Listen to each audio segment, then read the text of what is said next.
Welcome to the Scratch Golfers Mindset Podcast. My name is Paul Salter, and I'm a triple-digit golfer on a quest to become a scratch golfer. I'm also a high-performance mindset coach and credentialed hypnotherapist with 15 years of experience helping high performers from all walks of life get unstuck and unlock their full potential. Join me each week as I not only detail my journey, but make mastering the mental game of golf simple, tangible, and relatable so that you can overcome the mental hazards keeping you stuck in the proverbial bunker of poor performance.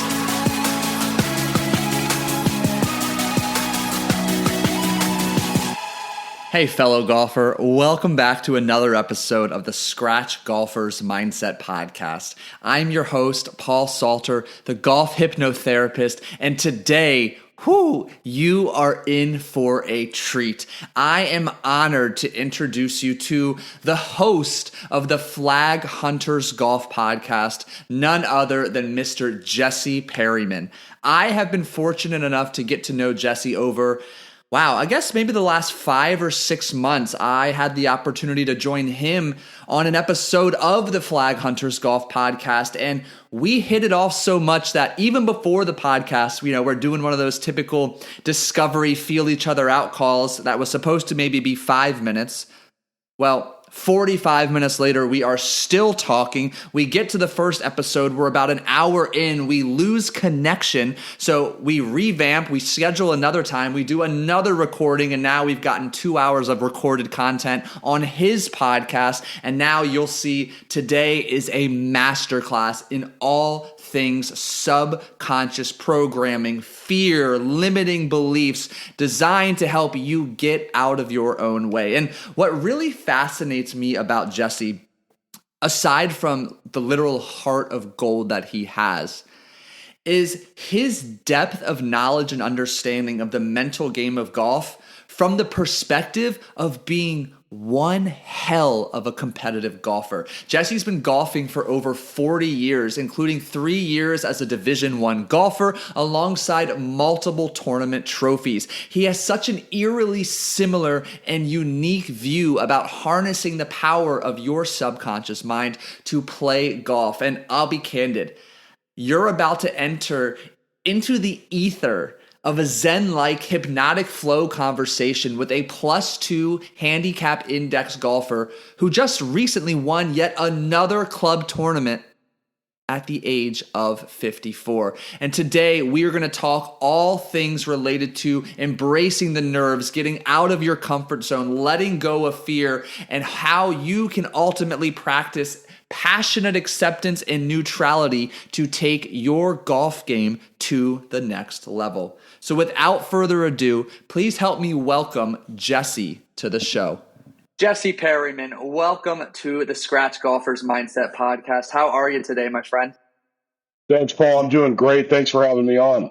Absolutely. So good to connect. Really excited about this conversation. I mean, damn, finally we made it happen. We're here, and I'm not going to waste any time or leave any stone unturned. So to kick us off, introduce yourself, your relationship with the game of golf to our fellow listeners.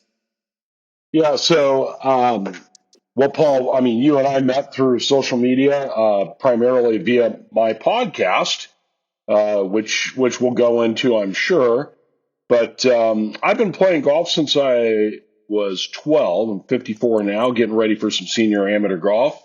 I've been fortunate to play golf at a reasonably decent level for most of my life. I was fortunate to play college golf and play Division I college golf for a couple years, and using that experience to help really catapult me to seeing what better golf was like at another level, even though I didn't really think I was quite at that level back then, but I am now.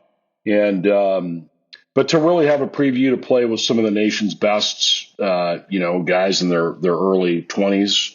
And, but unfortunately, my era was Phil Mickelson and Furyk and Justin Leonard and Stuart Zink and Mike Weir, and I can go on and on. There's a lot of great players.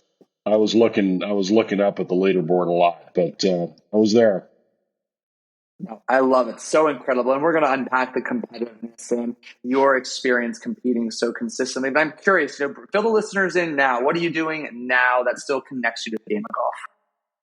Well, I am preparing for senior am golf. I'm 54, 55, obviously, is the magic number.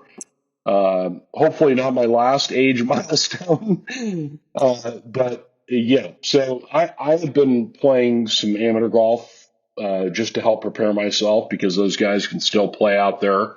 They're very good. They still hit it a long way. It's, not too much physical skill diminishment, especially with the advent of today's modern technology and evolve and everything goes further. So it keeps old guys like us in there, able to be competitive well into our latter ages. But that's what connects me to the game. And I also have a golf improvement podcast that I've had out there for pretty close to 3 years called the Flaghunters Golf Podcast. And we're pretty fortunate. We got a lot of folks that listen, and that also keeps me really connected on a much deeper level than I initially imagined.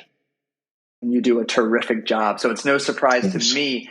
And I'll, of course, link that in the show notes below. But what I would love to hear, Jesse, what first really connected us was not necessarily the game of golf, but the mental game within the game of golf. And I would love to hear from you, knowing you're speaking to that struggling double-digit handicapper who aspires to single digits, as well as the single-digit handicapper who aspires to scratch. What element of the mental game are they just simply missing or misunderstanding that would catapult their ability to play to their potential? Oh, what a great question. That's a big question. But at first blush, my first thought is I would recommend those two scenarios. If you're a double digit handicap and you want to play better golf and you want to get to a single digit handicap, you might want to go holistically and look maybe if there's some technical things that you can clean up. Find a great coach. And this is all part of the pie chart, and this ties in with the mental, because I know from my own experience, Paul, since we're on the subject, that the two go hand in hand. They really do go hand in hand. So, for the double digit handicapper, I think that you really could help yourself alleviate a lot of stress if you figure out and ask and start to learn actually how to play golf and know yourself. That's going to help you to relax a little bit more and get away from some of the angst of trying too hard. I see a lot of that.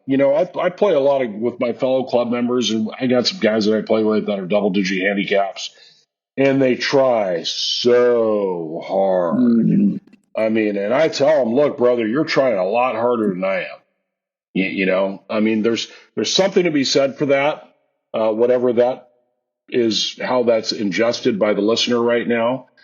But for a double digit handicap, you could start there, and that in turn is going to help you to relax, at least lower the angst level, so to speak. I mean, I see so many people playing with that angst, and we need to steer away from that, and or at least transmute that to learn how to use that to our advantage. I think that's so well said. And I can personally relate. It's so funny. I was playing with a buddy. I've mentioned it before, Mr. Henry Carews. He's episode 15 or 16 on the show. He's a scratch golfer. He's a former long drive champion competitor. And we played a round together, and he's looking at me. And by the 12th hole, we finally gotten to know each other. He goes, man, you're doing all of the right things, but it just looks like you're trying so hard. Just try chilling out and relaxing. And lo and behold, I put together a few great holes after that. So I really feel in my bones exactly what you're saying. And it makes sense. Someone who aspires to get better, there's no shortage of effort required. But what I'm hearing you say is you can find a way to establish calm, relaxed demeanor while putting forth that effort, and it will better serve you, right? Yeah, indeed. And I'm not telling anyone who's listening to be out there and just go into full Bob Marley relaxation mode, because you want to get better and you want to play better. And it really is learning how to transmute that tension and applying it in a more positive direction. And for that, you've got to become intentional. So this is going to serve both handicap genres. Every time I go out and play golf, I'm a +2 handicap. I've been fortunate enough to play in some USGA events. I just won our club championship at 54. I beat all the kids, and I always will set an intention before every single round, and that is my North Star. That's my North Star, because we're human. So, I mean, shit's going to go sideways out on the golf course. Your mind is going to be racing. And the beautiful thing about this game is that if you listen and your mind is quiet enough, it'll speak to you and it'll tell you what to do. Because I really do believe that it's unique for everyone, even though we have some general isms, if you will. But having an understanding of what your North Star is prior to teeing off, whatever that is. Today I'm going to accept bad shots. Today I'm going to be okay with whatever happens. And when you believe in that, that sort of starts the momentum process to redirect that energy of angst, of trying too hard. And I see it with single digit handicappers too, where their expectations start to go up another level. And if they don't achieve that expectation, now their ego may be bruised a little bit, and you start going the other way.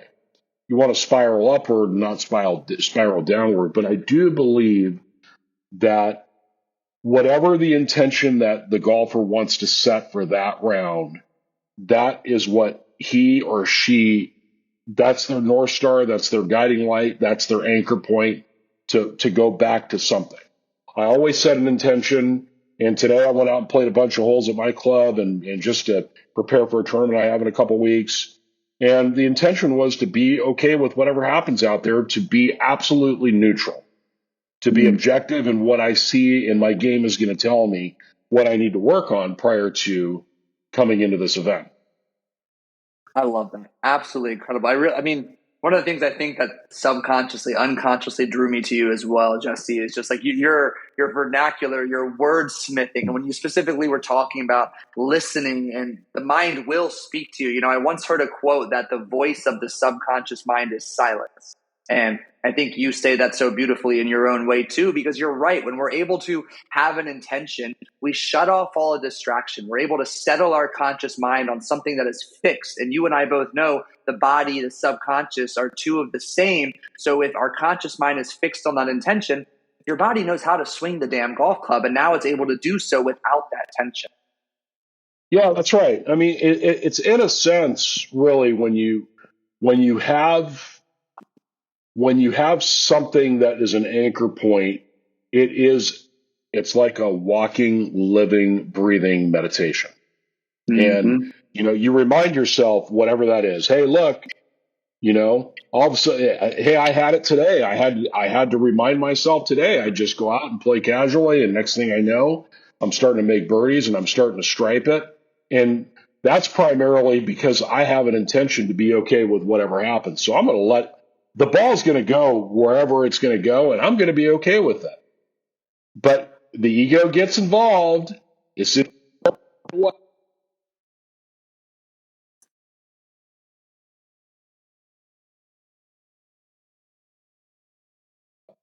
Ego gets involved, and then you start going sideways, and then you realize, oh, wait a minute here. I'm supposed to do this, or I'm supposed to do that.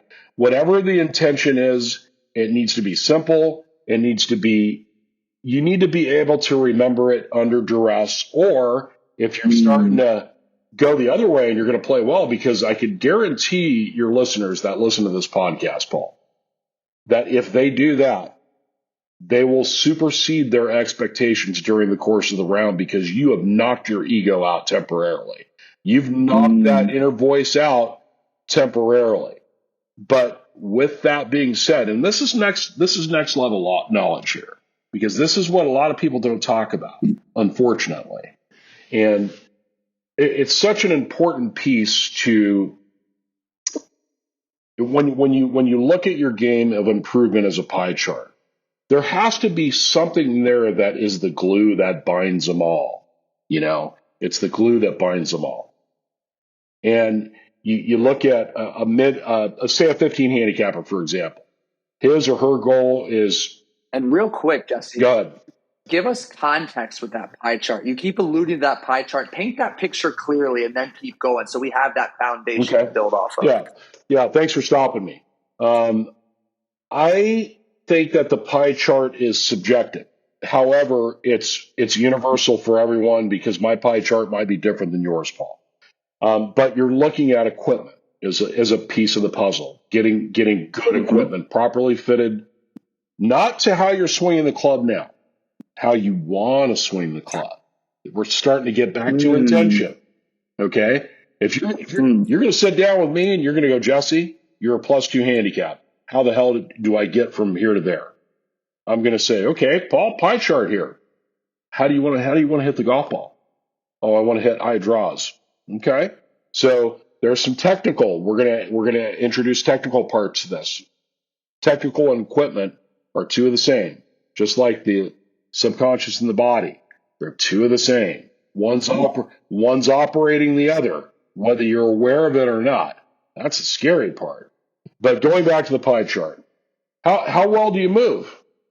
Maybe a 15 handicapper has back limitations, maybe some mobility issues. In order to play good golf, you should be working on your physical well-being. That golf it's a sport, and you want to hit the ball, and you want to hit the ball hard. I don't care who you are. Everybody wants to hit the ball hard. That requires a certain amount of mobility, a certain amount of flexibility, a certain amount of strength in areas of your body that you need it, your back, your quads, your butt, those types of things. That's a part of the pie chart. Okay. Now we're talking about the mental side. The mental side really is, in my opinion, the glue that binds it all. It really is. It's the glue that binds it all. There's a history of a lot of great players, both men and women, that have not the best technique. And they've won, and they're Hall of Famers. What is that? What is that? That's the $1 million question. What is that? Well, I believe that anybody, not just the mid handicap or the high handicap or the low handicap, and you're aspiring to get to the next level. But this is my personal recommendation.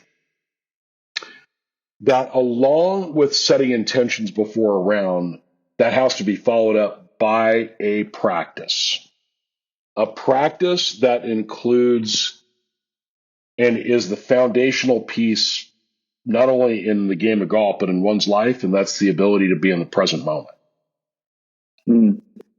When you start whatever that practice is, whether it's meditation, whether it's yoga, whether it's breath work, whatever it is, chanting, I don't care. Scotty Scheffler's single greatest asset he has in his game right now is his ability to be in the present moment. He has said it so many freaking times in interviews, but yet everybody wants to talk about his footwork. But he's giving us the answer. He's the best player in the world by far.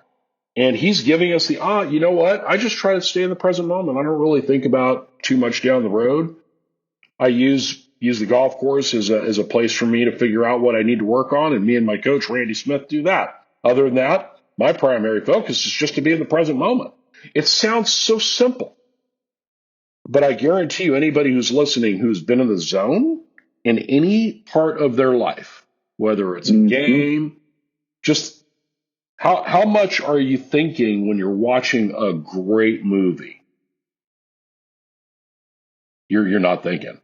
You are so involved in that. You are in the movie.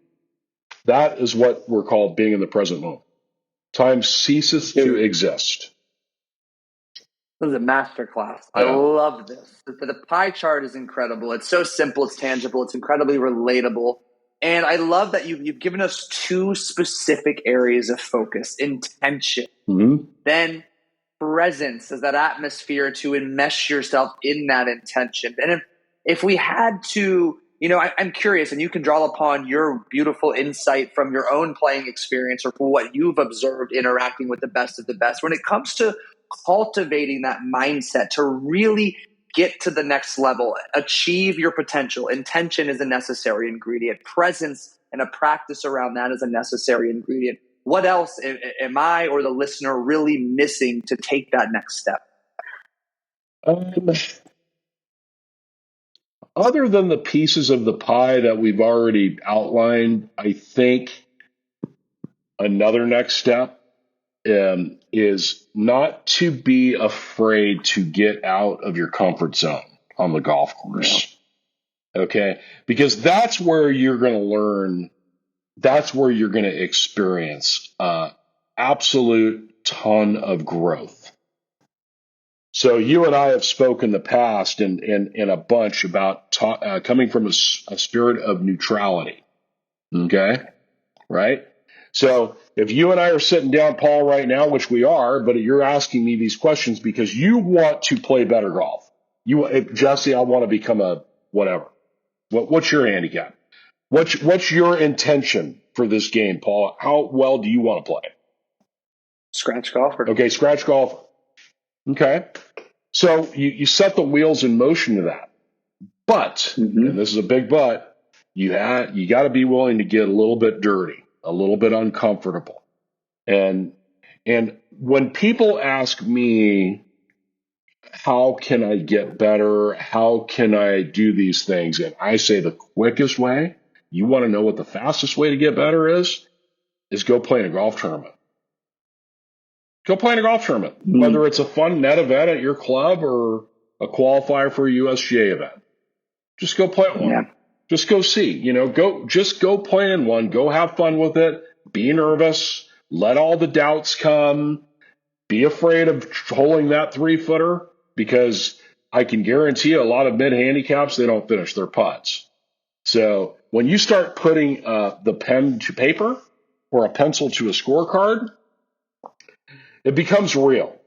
And I would recommend anybody to not take their score personally, because when you start getting competitive, let's say to become a scratch, to become a true scratch and not a newspaper scratch or a weekend Warrior Club Pro scratch from the white tees where you're scraping 3 or 4 footers. To become a true scratch, you've got to get under the fire of competitive golf. I hate to say it, but that is the only way that I know. That you can get better, sure. But to truly, really know yourself and to know your game, put it under the microscope. Go play a tournament. Go play a few. Go play a money game. Go play the afternoon gang at your club if you got one. Go do something that's going to get you a little bit nervous, a little bit uncomfortable. Then if you use everything that we've talked about thus far in this conversation, and you go and you look at the kaleidoscope of your first event or your second event or whatever it is, then the game will start speaking to you. The game will tell you what to do. I love how your pie chart is in motion. It's in motion. You have the basics. Hey man, I want you to get up and work out every day, or get some movement in your body. Okay, that's going to be huge, because a stiff golf swing is not going to lend itself to fluidity of mind. Your brain is going to be in full protect mode. So if you're really stiff, it's going to be hard to mentally let it go. It will be very, very difficult. They all play a part. It's all connected. However, you want to get better, go play in some golf tournaments, and then your body will tell you. Then it'll start talking to you, and you'll know. You won't be so reliant on external stuff. I love how you package it. One thing that stood out to me that you said is, when you sign up for that tournament, you're putting yourself outside your comfort zone. Everyone listening, I have an imagination, knows outside of your comfort zone, that's where the magic, the growth, the success occurs. And the way you package it, I'm going to paraphrase, I don't exactly remember, was that you said something similar to like, let yourself feel the nerves, welcome the doubt. And I think there's two important points to mention on that. Number one is you did a great job normalizing. That's part of the human experience. Those nerves, that anxiety, that's the feeling of being alive. And if you can reframe it that way, it's no longer as scary. But also keep in mind that fear, that scare, that going back to Jesse's term is your northern star. It means you're on the right track. But what I love most about these out of comfort zone experiences is they are in and of themselves miniature master classes as to exactly where you are coming up short or have areas for growth. So if you shank a few off the first tee in your tournament, performance anxiety, pressure, that's something we can work on away from the course. If you can't putt to save your life, you get immediate feedback that is a blueprint of what to prioritize in your practice from these out of comfort zone experiences. So well said. I'm so glad you shared that. Yeah, it's the same as and you're welcome. It's the same, Paul, as when you go to the gym. Like if you haven't gone to the gym for a while and you're like, I'm pretty motivated. I'm going to go to the gym. I need to lose weight or whatever. Those first couple workouts are going to suck. Your body's going to be, what the hell are you doing to me? Right? So it's the same thing. But the more you go, or the more consistent you go, your body actually starts to like it. Your body loves it. It craves it. That pain, when you're burning out those last reps and you got lactic acid in your quads or in your arms, but you've been doing it for a while and you've conditioned yourself to want this kind of growth, it's the same thing. I tell people it's the same damn thing. They ask, Jesse, well, how do you overcome fear?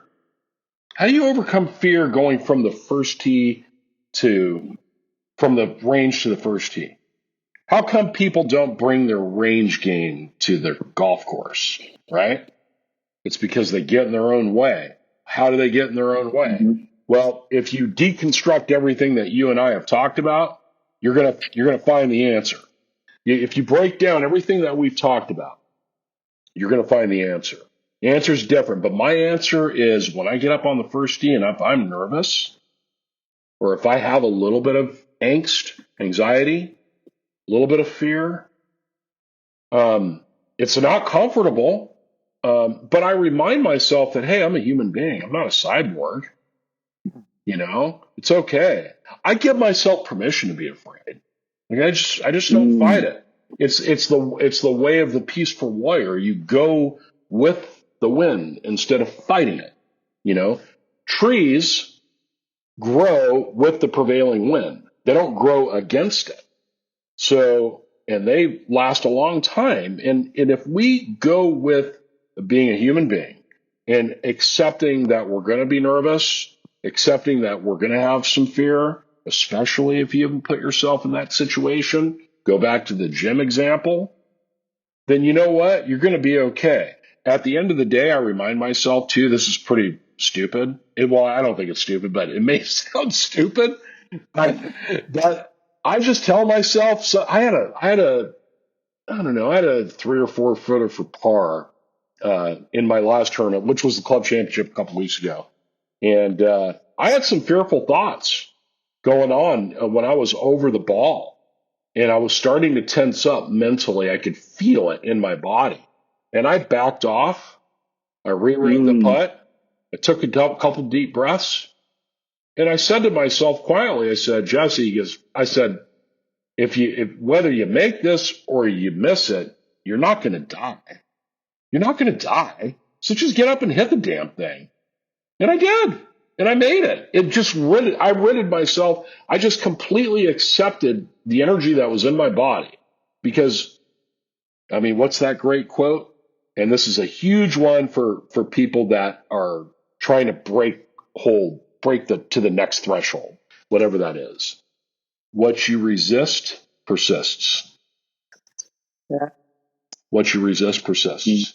And for whatever reason, the magic of the game of golf, Paul, as soon as you step onto the first tee, you're it's almost, you are going to subjugate yourself to everything that you've resisted to this point. Mm-hmm. This truly is a magical journey. Now, I'm curious. We've done such a great job building this foundational recipe for cultivating the mindset to break through whatever it is your barrier, 190, 80 scratch, winning the club tournament. Talk to me about the mindset we cultivate for tournament, for playing around. How do we bring that to the practice sessions? How do we attempt to recreate, simulate, mimic the mindset needed to play our best during our round in these practice rounds to essentially grease the groove? What does that look like for you, or how you talk about it? Oh, that is such a great question, Paul. First and foremost, I'm pretty picky about how I prepare. My preparation a lot of my preparation is actually away from the golf course. But when I'm on the golf course, when I'm actually preparing for a tournament, if I need to simulate tournament conditions, I will write my score down. Okay. I will putt everything out. I will play everything as it lies, and I will go through that routine as if. And I'm pretty good about that, doing that. That's helped me. That's really paid off for me. If the listeners are able to do that, I highly recommend it. You don't have to put any skin in the game. If you're playing by yourself, it's better to put some skin in the game, better to play for a little bit of money, just because that is part of the preparation. And then another thing too, I will honestly tell everybody, this is my opinion, take it or leave it, but I don't like to see people beat a ton of balls.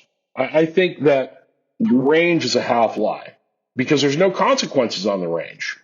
You're not keeping score on the range. Man, I'd be a PGA Tour winner I'd be an awesome weight range. I'm a great range hitter because I can get up there and let it go, and and if you hit a moon ball, you can just pick up a ball and re-tee it and hit it again. But on the golf course, that's not reality. So how do you prepare for that case? So what I do prior to a tournament, let's just say it's a tournament day and I get to the golf course a couple hours ahead of time. I'll hit my standard operating wedges, but I'll work on very little technique, very, very little technique, very, very little. And I'll go through my wedge progressions. But one thing that I did this year that's changed everything is I actually play the golf course before I tee off. Play the golf course. So if the first hole at my club's a somewhat reachable par 5 and 2, I'll hit a driver. And if I hit a good drive, I'll hit a 3-wood off the tee, and vice versa. If I don't, I'll hit a wedge. Just use my imagination. And one thing that I found is that when I use my imagination in this particular way, I didn't know this, but I do know now, I start to preset my nervous system to go into flow. I'm not thinking technique. I'm not thinking that at all. As soon as you're listening, as soon as everybody here that's listening, as soon as you realize that once you start to think about technique over and over and over again, those are the grooves that you're going to be greasing. Okay. So this is a kind of a ninja black belt recommendation here, Paul, is prior to playing, I would recommend playing the golf course. And then when you go and putt on the putting green prior to playing, use one ball. Just try it. Just try to use one ball. Don't use 3 balls. Don't use a sleeve. Just use one ball. And just no judgment. Just go out and see what happens. I mean, I made these little subtle tweaks in my game, and it's really paid dividends. Really paid dividends. Expand upon the one ball. Tell me more about that. I don't know. For me, it gets me in more game mode. You want to be in game mode. You don't want to be in training mode. How is anybody? This is an open-ended question. How does anybody expect to go into play mode when all they've been doing is training? There's a distinct difference. Very fair question. There's a distinct difference. And when the listener starts to realize that, it's going to make a big difference in your game. There's a distinct Talk to me about difference. this, Jesse. Tell us then, what is different between how you practice for a tournament versus day of the tournament, that warm-up routine? Are there any idiosyncrasies or distinct differences between the two? Well, how I would train, I mean, my tournament day, I'm getting there a little bit early. I like to just not feel rushed at all. I like to just get nice and comfy and go through. I really like to work on my wedges first, chipping. If there's a chipping green, I might just take a few balls. If there's a bunker, get used to the sand one last time. Take it real easy on myself. I'm taking it real easy on myself, Paul. I'm really allowing myself to just whatever happens. I'm getting my hands acclimated. I'm getting my feet acclimated. Everything is just getting acclimatized to this environment. I'm allowing my nervous system to ease into that competitive flow.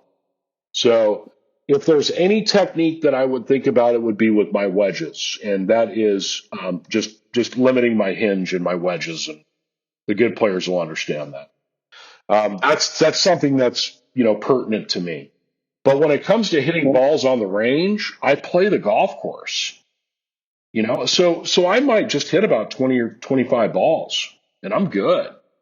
And if there's anything else that I might find that I need to get a feel for, let's say, for example, there's some holes out there where you need to hit some cut shots. I might spend a little bit more time with that on the range. But once again, I'm going back to preparing my nervous system to actually go out and play the golf course, not to get in positions. That's the biggest mistake I see people make. Hey, Jesse, if I go play in my men's game at my club on a Wednesday or Friday afternoon or on the weekend, well, almost 100% of the guys that I play with, we usually get about 6 foursomes. They're working on their golf swing. So it's hard when people ask me that question, how do you take your range game to the golf course? You start to train for the golf course on the range. That's how you do it. That's the bridge, the gap there. I remember listening to an interview with Ben Hogan. Ben Hogan said, well, I play 36 holes a day during tournaments. Interviewer says, well, how do you do that? He says, I play the golf course on the range in my mind, then I go out and play it. When the most advanced, technically proficient golfer of all time says that, there's something to it. Yeah. Tell me this. You are so deeply in touch with and enmeshed with your mental game. The awareness, the intention, the presence, the self-awareness are so strong. Was there a pivotal moment or strategy, mental shift that you became privy to at some point during your career that really clicked and allowed you to accelerate your trajectory? Yes. I mentioned meditation before. And it started with intent. So I remember in 2021, I played in my second senior amateur event because there are some amateur events that you can play at 50. And I remember being so tight in my first round match, and I got matched up against a guy who, I really should have beat. I beat myself because I wanted it too bad, and my attachments were very external. So when I was driving home from that, and I lost on the 21st hole, and I should have just waxed this guy, but it's okay because I needed to get beat. I needed to learn this lesson. I needed to be humbled. I needed it. And when I was driving home, I knew it. But one of the things that I said to myself, I said, from this point forward, my primary goal of playing competitive golf is to, 1, be myself. 2, I want to feel as free as a bird out there, mentally, physically, emotionally, spiritually. I want to feel as free as I can be, as if I just don't have a care in the world. That's as it, I could get up over a tight 475-yard dogleg right par 4. It's number one handicap hole, and I want to get up there and just take a whack at it, not give a shit where the ball goes. Seriously. Yeah. That's on a subatomic level. I mean, this is getting down to the nitty gritty, and I had to figure out, how would I get there? How can I get to a place where I didn't know the verbiage then, but I know it now, where I can separate stimulus from response. So I'm not attached to an energetic charge that the ego may be feeling. Let's say you miss a 3-footer for par. Oh, F-bomb, this. I never miss these. You get the external reactions because people don't want to be embarrassed. And that's an embarrassment response.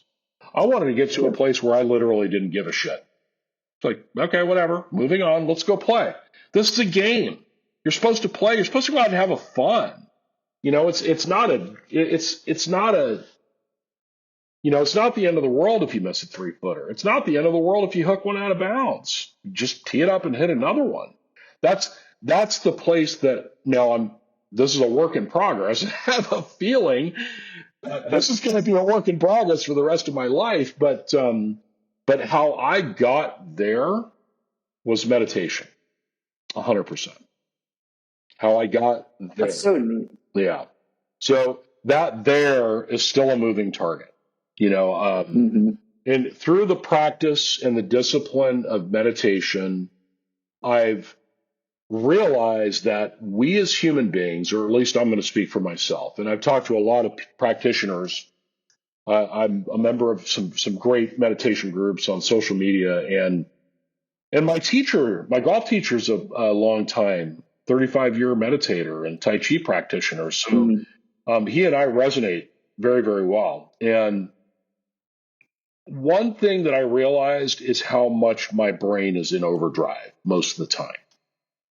But we don't realize that unless we've trained the few precious seconds between stimulus and response. And that's a powerful thing. And I think that that's the differentiator in most cases when you're trying to ascend to another level. Bingo. And I love that. Yeah. And it is, and I'm not saying that you're going to be a Bruce Lee stoic out there. I'm not saying that. I mean, Tiger Woods knew himself so well that he gave himself 10 yards. He gave himself a 10-yard bubble. And I've mentioned this before on my podcast. And I've actually had a few people that knew him well, still knew him well, definitely said that this was the case. Tiger gave himself 10 yards. If Tiger hit a great shot, he'd be, fist pumping or whatever. And if he hit a bad shot, hey, he wasn't afraid to throw a temper tantrum. He'd get pissed. He would get hot. But I want everybody listening to remember, if you've watched Tiger Woods on television, especially when he was probably the most dominant player in the history of golf, you never saw him carry the energy from the previous shot. As soon as he walked at 10 yards, that shot was over and done with. This discipline of being in the present moment doesn't mean that you do not absolve yourself from feeling emotions. It's actually the complete opposite. It's the complete opposite. So here's another ninja, next level, triple black belt piece of information that I actually heard from Cam Smith. Cameron Smith is one of the great players. He plays in the Live Tour, won the British Open in 2022. One of the great players. And a BBC reporter asked him a very adept question, which I don't know the answer. I don't know the exact verbiage of the question, but I can tell you what the answer is. The answer is, the difference between me now and when I first started playing golf is I'm very comfortable being uncomfortable. I'm very comfortable being uncomfortable. And if I was asking the question, I would have went, wait, let's expand on that. Because he's given us the answer to the $1 million riddle. So how do you do that? So you start to set these next level intentions that when people really listen to this and they absorb it. And particularly if they start working with you, Paul, these particular ideologies are the gift that keep giving. The gift that keep giving. It's it's like, my teacher, John Erickson, says golf to him is like a martial art. You keep ascending belts. You're a white belt, you're getting started. You're not ready to learn the next few moves. You have to learn these basic moves. So to ascend to the next level, first things first is accept where you are right now. I know I'm saying a lot. So, you want to first things first, accept where you're at. Okay. I'm where I'm at. I'm a 15 handicap. I suck. I slice the hell out of the golf ball. I want to learn how to draw it. I can't putt. I can't shit, whatever. But accept these things. Don't resist them. Remember, what you resist persists. And I want this to be the undertone of this entire conversation. What you resist persists, and I guarantee you, I don't care how strong you may or may not think you are, or you may think you are, your subconscious trumps everything. And if your subconscious is resisting something, it's not going to manifest. So accept where you're at. If you're a 13, a 14, or a 15 handicapper, hey, I'm a 13, 14, 15 handicapper, whatever, a 20, or if I'm a 5, you accept it. That gives the ego enough of a break to be open to new information. The ego needs a break sometimes. The ego needs a break, whether he or she is in there chirping at you, a lot of times via the subconscious wavelengths, but it's always chirping at you.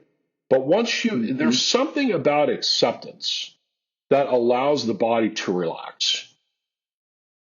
It's like, I know, okay. But that's a typical response when you've got a full body acceptance. Okay, all right, okay. Then the ego mellows out, and this being the case, how shall I proceed? That's the next step. This being the case, Jesse, how shall I proceed? Incredible. I'm literally giving your listeners, Paul, the blueprint that this is the driving motivation behind me having my podcast, because when I talk about this stuff, I learn too. And there is very little, in my opinion, it's such a great, joyful experience to continue to learn. It is so cool. It's so cool. I've got a really good friend of mine who's a very, very good amateur golfer. He's one of the best amateurs in the state of California, which is pretty good. And sometimes I will ask him, hey, what do you think about this shot or whatever? And you know what? I've been playing golf for however long, since I was 12, and I'm 54. And he'll give me his opinion, and I'll go, man, I didn't think of that. And I might put that in my quiver. And it's cool. I mean, once you always want to try to be in a state of learning. I want you to be a little bit discerning with what you learn, but just be in that state, that natural childlike state of learning. Because when you set these intentions, you just give the ego a chance to relax. The ego can take a chill pill, and that's when the magic, you start the initial stages of growth. Okay. So Paul, you come to me and you say, Jesse, I'm a 15 handicap. I slice the golf ball. I would like to hit it powerfully. I would like to hit a draw. And I might take you through an exercise of what does that look like for you? How does that feel in your body? You're your own best teacher, not me. You are. Asking these questions, you're gonna have your own natural blueprint. I don't care what John Q Instagram Pro says. I don't care what the Flippin' Golf Channel says, or any of these so-called quasi-experts, because I got a little bit of a beef with a lot of those guys, and they know it. So these are the things that I think that should be a part of mainstream golf instructor. I have these people on my podcast, by the way. So I make it a point that if you're going to take this game somewhat seriously and you want it to be an important part of your life, these are the necessary steps to take. But one thing's for certain, that when you're working on your golf game, you're also working on becoming a better human. I really do believe that. It's very holistic. Dude, that was phenomenal. I can't wait to go back and to re-listen to this myself multiple times. So much of what you're saying is exactly what the audience needs to hear, what the golfer in me needs to hear. And I want you to make it clear, what is the name of your podcast? Where can people go to learn from you, connect with you and the fellow experts that you chat with on a regular basis? Yeah, thanks, Paul. I appreciate that. The name of the podcast is called the Flaghunters Golf Podcast. We are on all of the directories, I think. Yeah, I'm pretty sure. I've got a great podcast partner, Justin Tang. He's one of the best instructors in all of the Orient. And we have had folks on that talk about these things, that talk about this very phenomenon that you and I are talking about. There are coaches out there, and the information is out there. It's really high quality information. And as you ascend, you start to utilize some of the different bits and pieces of this information. Yeah, it's pretty cool. Yeah, it's super cool. It's so cool. Yeah. Well, Jesse, I can't thank you enough for making the time to share your wisdom, your insight, and your experience. I can't stress enough. I'm going to go back and listen to this multiple times, and I can't wait to do this again in the future and just to continue our fantastic friendship. Absolutely, Paul. Thanks again for having me on. I really appreciate it. Absolutely. For those of you listening, thank you so much for tuning in. I'll be candid. I know you got a ton of value out of this episode. So not only share it, but also go follow Jesse on social. Go connect with him and subscribe to his podcast. It's wicked good. You will learn so much in every single episode. And if you haven't done so already, it takes 5 seconds to share this episode, this podcast with a friend, a fellow golfer. It takes 30 seconds to leave a genuine rating and review. It would mean the world to me as well as to Jesse if you took the time to do just that. Otherwise, thank you so much for listening. Hit them straight this weekend, and we'll catch you in the next episode. Thanks, Paul.